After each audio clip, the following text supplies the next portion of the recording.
My second oldest son lives in Oxford, and he and his wife have 11 of my great-grandchildren, which I have 16 of, and they figured that it was time for us to get close to them so they could care for us.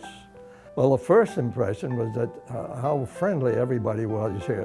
That went a big way for us to pick this place. We knew that eventually we were going to have help, and we realized that we had assisted living possibilities, and then we also had nursing possibilities.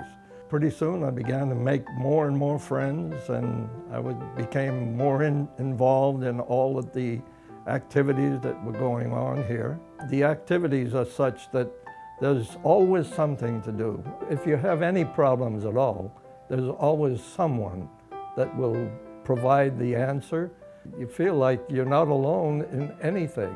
Well, my other three sons who are living in other places all feel like we have picked the best possible place to live that we could.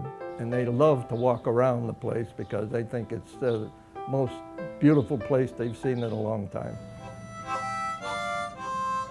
It's like you've been here as a family forever.